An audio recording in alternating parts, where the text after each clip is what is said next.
Katia, Marielle, quelle joie de vous avoir Merci. dans cette tournée. Merci beaucoup. C'est une joie pour nous, vraiment. Tout se passe dans des conditions merveilleuses et nous sommes ravis.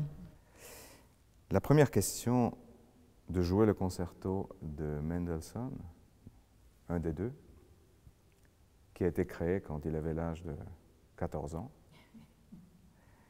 Qu'est-ce que ça vous fait de jouer cette pièce qui est quand même presque d'un enfant, mais qui est quand même tellement extraordinaire déjà? Oui, mais de Mendelssohn, quand il avait 14 ans, ça ferait déjà 40 ans sur un autre compositeur. Il a tellement brûlé toutes les étapes et il était tellement, à sa façon, un visionnaire. Il a écrit des choses tellement magnifiques. Oui, pour moi, ça tient du miracle. L'équilibre de ce concerto tient du miracle. Aussi, il fait une chose très intéressante pour nous, c'est que le deuxième mouvement, il le fait commencer par un long solo du premier piano, un long solo du deuxième piano, et les pianos ensemble ne se retrouvent qu'à la fin. Et c'est très curieux parce que jusqu'à nos jours, aucun compositeur ne fait ça. Et je trouve très intéressant parfois de ne pas faire toujours écouter les deux pianos ensemble. On sait qu'il y a deux pianos, mais ça peut être comme deux chanteurs, deux voix, deux expressions différentes. Et déjà à 14 ans, il avait cet instinct, il avait compris. Voilà, c'était une chose familiale, il jouait avec sa sœur. Ils avaient deux personnalités différentes. Ça se sent beaucoup. Oui. Dans le troisième aussi, c'est vraiment un jeu en fait. Le premier piano qui a tous ses traits très brillants, et puis ensuite le deuxième piano revient avec des thèmes beaucoup plus calmes, beaucoup plus posés. Mais ça, moi j'adore le deux pianos comme ça. C'est justement d'utiliser deux personnalités et pas toujours un piano qui est doublé ou qui est... Là, c'est vraiment c'est très intelligemment écrit en fait. Sa sœur Fanny était un tout petit peu plus âgée que lui. Voilà. Merveilleuse compositrice aussi, c'est vrai. Musicienne extraordinaire. Est-ce qu'il faut être sœur ou frère? Est-ce qu'il faut être de famille pour pouvoir vraiment jouer ces œuvres-là? Non, moi je pense qu'il faut avoir le désir, je pense qu'il faut avoir... je connais plein de sœurs qui ne s'entendent pas, des frères qui ne s'entendent pas, mari et femme qui se tapent dessus. Donc, oui, c'est vrai que ça aide. Si c'est deux sœurs telles qu'on l'entend, oui, ça aide. Et effectivement, dans le cas de Mendelssohn et Fanny, c'était clair qu'il y avait une entente tellement spéciale. Nous, on le ressent très fort quand on joue cette œuvre, par exemple. Mais d'une façon générale, on ne peut pas dire qu'il n'y a que des sœurs ou que des frères qui arrivent à jouer ensemble. Je pense que ça tient toujours un peu du miracle de former un duo sur scène ou que deux musiciens s'expriment en même temps sur scène. Pour moi, c'est toujours... Même notre relation avec Marielle, après plus de 30 ans, 40 ans sur scène, je la trouve miraculeuse. Vraiment. C'est miraculeux. Vous êtes de toute façon le duo le plus célèbre du monde. Est-ce que c'est difficile à gérer ça de temps en temps? Parce que moi, j'imagine quand je pense à mon frère, que j'adore au-dessus de tout, mais parfois on a quand même des disputes, on a des discordes. Et puis à ce moment-là, il faut quand même jouer ensemble, dans des moments les plus intimes, dans la joie, dans tout. Comment est-ce qu'on peut se motiver à chaque fois et j'imagine que de temps en temps, ça arrive de ne pas être toujours d'accord. C'est sûr, c'est évident. Mais ça nous est jamais arrivé sur scène, c'est curieux. Non. Oui, ça nous arrive beaucoup, mais il y a une espèce d'instinct de préservation qui fait qu'on ne s'engage pas dans des discussions comme ça ou dans des batailles. Il y en a toujours, évidemment, chacun se bat pour son territoire. Oui, on se bat pour nos idées aussi, mais c'est bien, parce qu'en fait, ce qu'il y a de pire, ce serait de tomber dans des routines, des habitudes, de jouer comme ça, de faire toujours la même chose. Même ralenti. Mais je crois que c'est bien quand on est confronté de discuter à chaque fois, de remettre en question, de trouver des nouvelles idées, de faire des nouveaux répertoires. De faire des nouveaux projets. Je crois que chaque projet nous amène quelque part ailleurs. C'est clair que récemment, on les a accumulés depuis Bolero avec le groupe Calacan qui était en tournée avec Madonna, depuis West Side Story avec deux percussionnistes vraiment qui viennent du monde populaire. Le prochain projet sera le Sacre du Printemps avec la partition originale de Stravinsky, mais avec 5 percussionnistes justement qui viennent de milieux très différents et qui ne sont pas des percussionnistes classiques. Et puis 50 ans de minimalisme, de compositeurs minimalistes avec des choses aussi étranges que La Monte Young ou des choses aussi merveilleusement écrites pour deux pianos que Phil Glass. Donc c'est vrai que ça nous réunit aussi et ça nous motive. C'est comme un enfant qu'on fait grandir. Et puis il y a l'enregistrement, c'est très important parce que c'est vrai que souvent on travaille, on discute, on s'engueule, on change d'avis, mais quand on enregistre, là on est d'accord. On est d'accord. Là, quand il y a une bonne prise, c'est vraiment toutes les deux, il n'y a plus de discussion, il n'y a plus rien, on est d'accord. Donc ça, je crois que c'est très, très, très important, parce que justement, on ne s'entend pas, nous, toujours toutes les deux, donc on est toujours là à discuter beaucoup, ce qui est très bien. Un jour de concert, on travaille 3 heures, 4 heures, on est sur scène. Et je trouve que l'enregistrement, c'est une chose qui fait qu'on progresse énormément. Mais c'est incroyable. Les pièces vraiment qu'on a enregistrées, on le sent tout de suite. Et il y a certaines pièces où on a encore des problèmes, parce qu'on ne les a pas enregistrées. Donc ça, c'était voilà, un énorme projet qui était complètement fait par Katia, je veux dire, parce que c'était un énorme projet qui me faisait peur un peu, mais c'est de faire un studio d'enregistrement qui se trouve à Rome et qui est une énorme salle très haut de plafond, et les pianos sont là, les micros sont là, on y va quand on veut, on peut enregistrer 3 minutes, 5 minutes, si on n'est pas content, on recommence, on écoute. Enfin, c'est un luxe extraordinaire. C'est peut-être la seule chose peut-être qui nous manquait. Et là, je pense que maintenant, il y a beaucoup de choses que j'ai envie de refaire. Quand je réécoute tous les disques qu'on a fait il y a 20 ans, parfois on les vend après les concerts, je lui dis non, achetez plus ça, parce que c'est vraiment, ça fait 20 ans qu'on travaille pour progresser, c'est vraiment comme de revenir 20 ans en arrière. Oui, je sais pas, c'est un peu dommage. Est-ce que c'est un peu le mystère aussi de votre succès, à part le côté musicalité et professionnalisme qui est tellement haut? Est-ce que c'est peut-être aussi la curiosité pour découvrir de nouvelles choses? Parce que je ne connais pas d'autres musiciens. Non, c'est qu'on le fait beaucoup, mais ça à nouveau, c'est vrai que ça tient beaucoup de Katia, parce que Katia, elle est toujours dans le... Elle recherche tout le temps. Elle préfère chercher que trouver. Elle est tout le temps dans cet état comme ça de découvrir, tout le temps, des idées pour tout, que ce soit du maquillage, que ce soit toujours le dernier rouge de je sais pas quoi. Mais bon, c'est bien, parce qu'elle m'entraîne en même temps. Et moi, je suis revenue derrière comme ça. Mais là, même toute l'idée de ce projet dont elle parlait, de Minimaliste, c'était extraordinaire. Vraiment, c'était une grande aventure. On n'a jamais autant déchiffré de musique, écouté, découvert beaucoup de compositeurs qu'on ne connaissait pas, comme Skempton, comme William Duckworth, qui sont des compositeurs extraordinaires.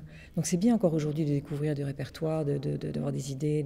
C'est ce qui nous maintient. Parce que je ne crois pas qu'on pourrait tenir avec le concerto de Poulenc, Mozart. Qu'on adore, tout. Ça a rien à bien voir sûr, avec évidemment. Mozart aussi. Mais c'est vrai que si on va choisir la voie du duo de piano, alors autant en profiter, justement, puisqu'on n'a pas à défendre l'énorme répertoire qu'ont les pianistes ou les violonistes qui sont submergés, ils ne savent plus où choisir. Au moins, ça nous permet aussi d'être un petit peu plus aventureuses. Est-ce que c'est aussi le côté qui a été poussé chez vous énormément, on dirait presque entrepreneur, de créer votre propre maison de disques, vos propres projets? Oui, puis c'était une façon d'être libre, finalement, de ne plus avoir à se battre, parce que c'est embêtant de se battre. C'est vrai que tout d'un coup, quand on avait rendez-vous avec ces majors et qu'ils arrivaient avec des projets qu'ils trouvaient tellement brillants et que nous, on était là, qu'on disait « what ?» et on n'avait aucune envie de le faire. Et donc, on a toujours cette réputation de « difficult artist ».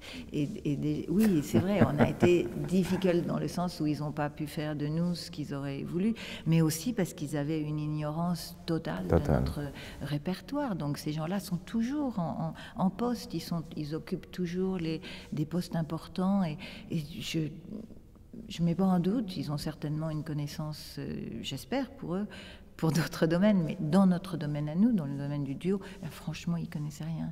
Donc c'est vrai qu'après des années sur les routes, dans toutes les salles du monde, on avait aussi envie de dire, bon, mais voilà ce qu'on a envie de produire. Il n'y a pas une maison de disques qui aurait accepté un projet comme 50 ans de Minimaliste, où tout d'un coup Marielle joue solo, ou je joue solo. Si on est un duo, ils veulent qu'on joue à 2 pianos tout le temps. Enfin, c'est des choses comme ça qu'on a commencé à introduire et qui étaient des choses importantes. L'électronique aussi, pour moi, il est difficile de faire une nouvelle musique aujourd'hui sans électronique. Je pense que ça fait partie de notre époque et que des groupes extraordinaires comme Radiohead, ils manient l'électronique d'une façon géniale. Ça reste toujours musical. Je n'aime pas quand c'est que électronique, mais quand on s'en sert avec les instruments acoustiques, je trouve que c'est vraiment le résultat. Quand c'est convaincant, quand c'est bien fait, évidemment. Mais c'est drôle comme la boucle est bouclée, parce qu'au début, tous ces jeunes groupes se sont inspirés de Terry Riley, Steve Reich et tout ça. Et maintenant, la dernière œuvre que Steve Reich vient d'écrire, c'est un hommage à Radiohead. Donc je trouve que c'est incroyable sur la musique de Radiohead. Donc, comme ça revient. Ça revient. Donc ça prouve aussi qu'entre eux, il y a a cette émulation, il y a cette... Et ça, c'est ce que j'aurais envie de voir un petit peu plus dans le monde aussi de la musique classique, oui, ouais, d'accueillir davantage même Johnny Greenwood, qui est un merveilleux compositeur, sur les salles classiques. Peut-être il n'a pas envie, mais il y a vraiment beaucoup de musiciens qui font une musique d'une façon différente aujourd'hui. Et ça nous intéresse. Et c'est vrai que la fondation qu'on a créée, c'est davantage pour aider un peu les marginaux. Pas un super pianiste classique, parce que là, il y a plein de fondations qui vont l'aider, mais plutôt des groupes qui sont ni jazz, ni que rock, ni que classique, ni que... qui sont justement qui sont un peu partout. Comme nous, on se trouve, parce que voilà, c'est difficile. Évidemment qu'on est classique dans le cœur, ça a été notre... ça a été nos débuts, notre formation. Maman était élève de Marguerite Long, elle était à la classe avec Maurice Ravel. Bon, c'est des choses qui marquent, en tout cas nous, qui nous ont marqués, parce qu'on a démarré notre vie musicale avec Maurice Ravel, Claude Debussy, Gabriel Fauré, plutôt qu'avec Mozart, Schubert. On est venu plus tard, évidemment, mais on a vraiment baigné dans ce climat de la musique française que maman a adoré tellement.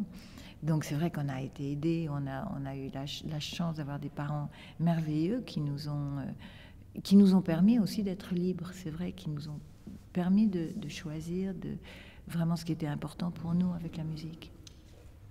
En étant française, est-ce que, avec une maman italienne, est-ce que vous pensez encore qu'un Français qui est né dans cette culture, ou les Français vont interpréter la musique française d'une manière plus authentique, ou est-ce que de nos jours c'est complètement égal, que ce soit un Chinois ou un Japonais?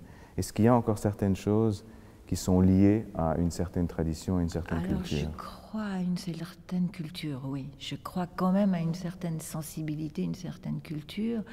Et ensuite, peu importe d'où vous venez, du moment où vous êtes exposé à cette culture, que vous connaissez aussi ce qui s'est passé au moment des impressionnistes, que vous avez aussi cette sensibilité sur la peinture impressionniste, sur tout ce qui a été en France à ce moment. C'est vrai que la France a été une terre d'accueil incroyable. Si on pense à tous les artistes qui se sont retrouvés à cette période-là, c'est à vous donner le tournis. Oui, quoi. Bien sûr. Paris, c'était le centre du monde. Absolument.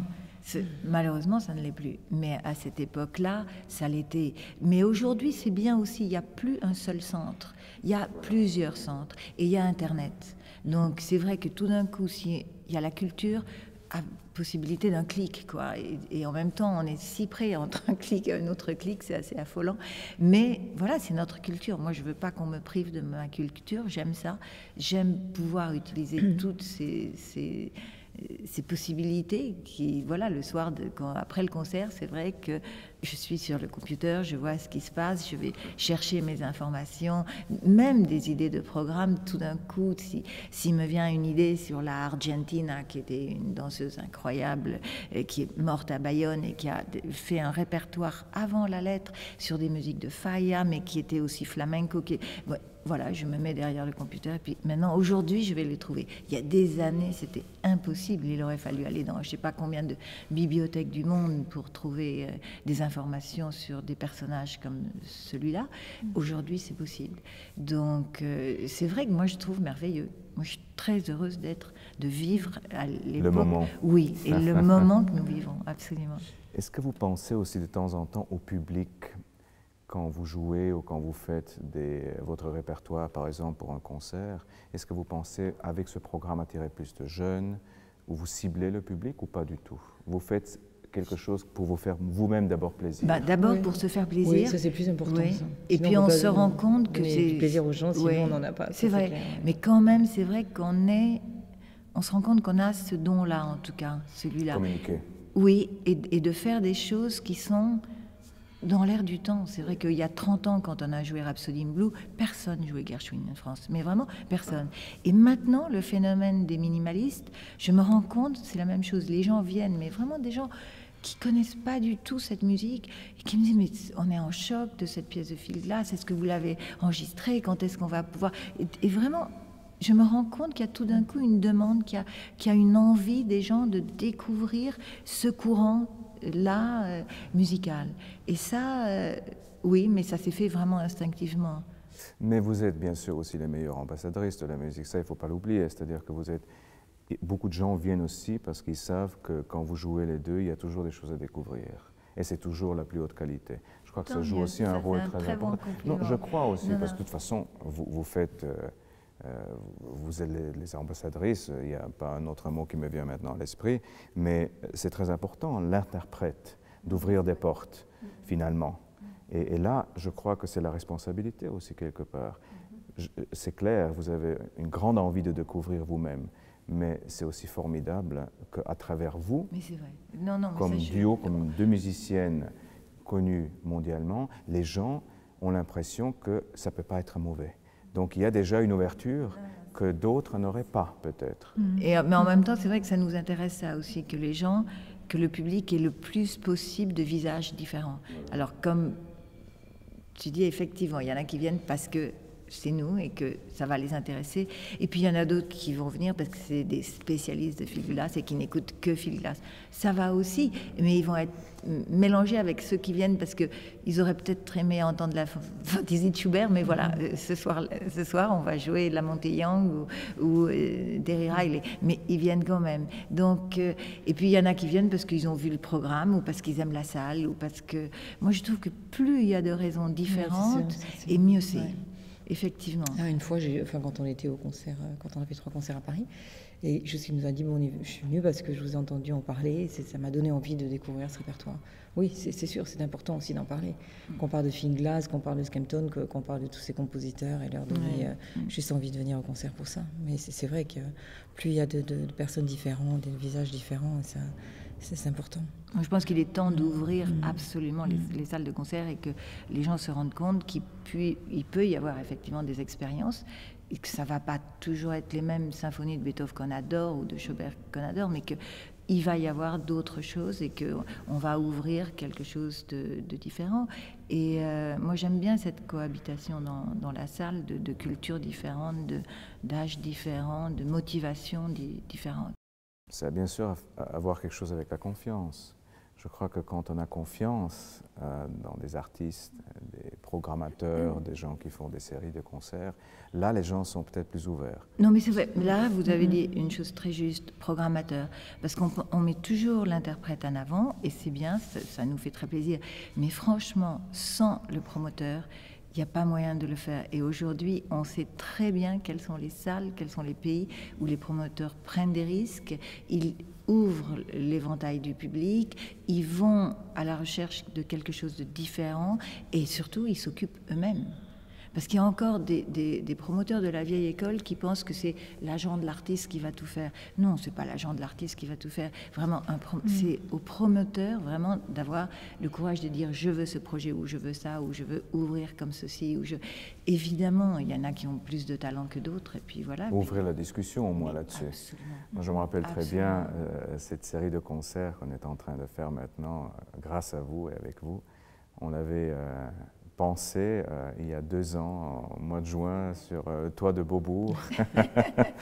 Et on s'est dit, tiens, quelle œuvre est-ce qu'on pourrait faire avec ça et ça et ça. Et je crois que c'est le dialogue finalement, parce que qui peut mieux savoir quelle œuvre vous aimeriez bien interpréter? Qui peut mieux savoir avec quel chef? Qui peut mieux savoir que le promoteur, ce qui va aller ou pas pour sa ville, sa salle et pour les autres programmations qu'il a. Donc moi, je suis toujours ravie de discuter directement avec les promoteurs parce que ça apprend énormément en fait. Quand ils sont ouverts, on apprend énormément et on construit quelque chose ensemble. Donc c'est ça qui est important aussi.